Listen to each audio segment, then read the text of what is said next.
Ya, dukungan mencurigakan Golkar dan PAN untuk Prabowo. Adakah sesuatu yang disembunyikan? Rasa-rasanya hari ini itu lebih pada mengarah kepada semacam ada kontrak politik antara Golkar, antara PAN dan Gerindra tentu saja. Bagi saya kalau hanya sebatas kontrak politik, ini hanya separuh dari perjalanan menuju koalisi.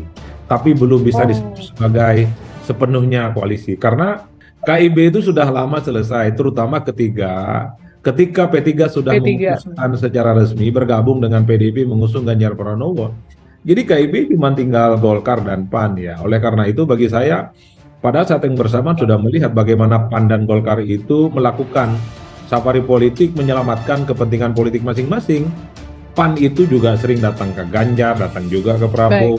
Begitupun dengan Golkar, datang ke Ganjar, datang ke Prabowo, menyodorkan kandidat terbaik mereka untuk bisa maju di pilkada. Betul, jadi terlihat munculnya Golkar dan PAN yang notabene adalah partai pemerintah dan berkali-kali ketua umumnya mengatakan tegak lurus pada arahan Presiden Jokowi, itu menurut saya mengirimkan pesan tertentu bahwa lirikan mata Pak Jokowi lebih ke arah Pak Prabowo ketimbang Ganjar Pranowo.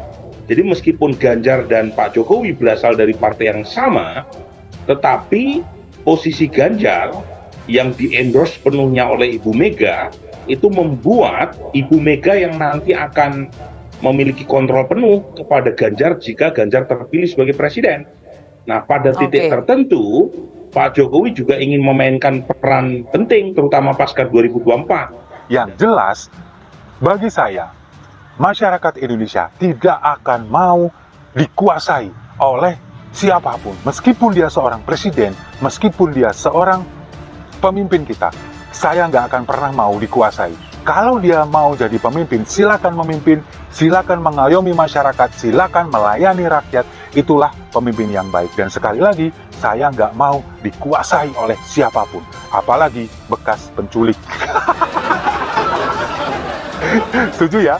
Ya, mengetahui adanya deklarasi dukungan yang dilakukan Golkar dan PAN terhadap Prabowo Subianto memang harus terang-terangan ini membuat saya agak terkejut. Ini hanya soal waktu yang terkesan tiba-tiba, tetapi manuver yang dilakukan oleh Partai Kuning dan Biru ini kok agak mencurigakan ya. Ada apa sebenarnya dengan Golkar dan PAN yang terlihat buru-buru mendeklarasikan dukungan kepada Prabowo Subianto?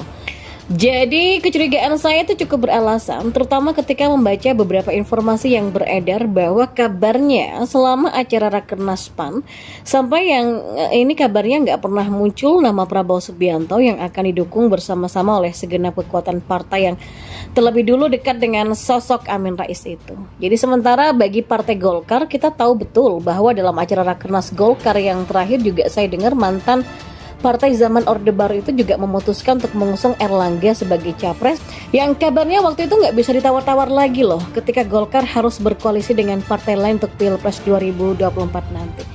Jadi dua kondisi ini belum termasuk fakta bahwa baik Zulkifli Hasan ataupun Erlangga itu adalah dua menteri Jokowi. Ya, dua kondisi tadi itu memang masih belum termasuk fakta bahwa baik Zulkifli Hasan ataupun Erlangga Hartarto adalah dua menteri Jokowi yang masih aktif sampai hari ini.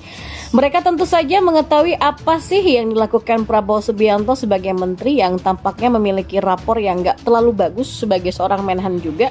Termasuk ketika melakukan pemborosan dalam pembelian pesawat jet tempur bekas dengan harga selangit itu. Mereka mungkin juga bisa menilai kegagalan Prabowo dalam membangun ketahanan pangan di negeri ini.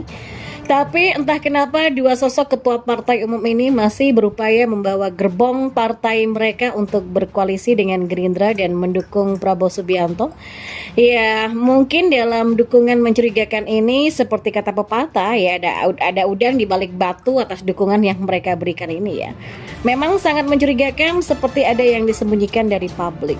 Saya nggak percaya tuh kalau dukungan mereka tulus kepada Partai Gerindra dan kawan-kawannya. Ya, boleh saja kita menduga begitu bukan? Sama kayak dugaan atau anggapan bahwa mereka nggak tahu balas budi setelah diajak berkoalisi oleh PDIP dan ketua menteri diakomodir pasca Pilpres 2019 untuk diberikan kepada ketua umum Golkar dan PAN ini. Ya mungkin juga mereka berlindung di bawah ketiak Prabowo agar dukungan kasus hukum yang pernah mengarah pada Zulkifli dan Erlangga akan dipastikan aman kalau koalisi besar kubu Prabowo berkuasa. Dan memang sih pada zaman dulu kala itu katanya sih di zaman Yunani sebegitu itu dianggap bodohnya seekor keledai sampai-sampai ada peribahasa hanya keledai yang jatuh ke lubang yang sama. Tapi belakangan yang diketahui bahwa ternyata keledai nggak sebodoh itu juga, sehingga peribahasanya pun berubah menjadi keledai saja tidak jatuh di lubang yang sama sampai 2 kali. Oke, lalu apakah Golkar dan PAN saat ini sedang mempraktekkan salah satu dari 2 peribahasa itu? Dan seperti diketahui, Partai Golkar dan PAN juga sudah resmi bergabung dengan Koalisi Kebangkitan Indonesia Raya atau KKIR bentukan PKB dan Gerindra.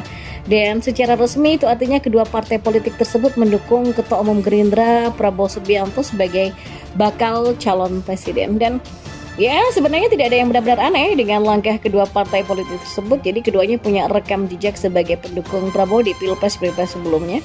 Dan PAN adalah pendukung setia Prabowo di Pilpres 2014 dan 2019, sementara Golkar membagi keduanya secara bergantian, 2014 menjadi pendukung dan 2019 menjadi lawan dari Prabowo. Lalu apakah langkah Partai Golkar dan PAN tersebut bisa disebut sebagai langkah yang cerdas? Apakah akan menjadi manuver yang tepat? Ya, masa depan tidak ada yang tahu ya. Tapi kalau berkaca dari rilis survei, angka elektabilitas Prabowo memang sedang dalam tren yang bagus, selalu meningkat dan kini mayoritas memimpin meninggalkan 2 nama lainnya, dan Ganjar Pranowo dan Anies Baswedan. Hal lainnya adalah adanya pendekatan yang berbeda yang dilakukan oleh Prabowo. Jadi memang semenjak menjadi Menhan dan menghadapi Pilpres 2024 nanti, Prabowo sekarang menjadi lebih soft. Prabowo banyak mengambil langkah merangkul, lebih terbuka demi memperluas penerimaan serta kantong dukungan terhadapnya. Dan ya agaknya Prabowo nggak pengen mengulang 2014 dan 2019 pasti ya, di mana saat itu kubunya bersikap terlalu mengambil jarak serta cenderung inklusif.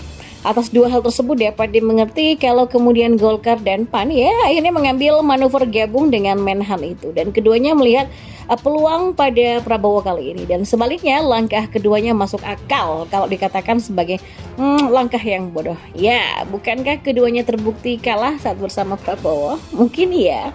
Saya nggak percaya tuh kalau dukungan mereka tulus kepada Partai Gerindra dan kawan-kawannya. Ya, boleh saja kita menduga begitu, bukan? Sama kayak dugaan atau anggapan bahwa mereka nggak tahu balas budi setelah diajak berkoalisi oleh PDIP dan Ketua Menteri diakomodir pasca Pilpres 2019 untuk diberikan kepada Ketua Umum Golkar dan PAN ini. Ya, mungkin juga mereka berlindung di bawah ketiak Prabowo agar dukungan kasus hukum yang pernah mengarah pada Zulkifli dan Erlangga akan dipastikan aman kalau koalisi besar kubu Prabowo berkuasa. Dan memang sih pada zaman dulu kala itu katanya sih di zaman Yunani sebegitu itu dianggap bodohnya seekor keledai sampai-sampai ada peribahasa hanya keledai yang jatuh ke lubang yang sama.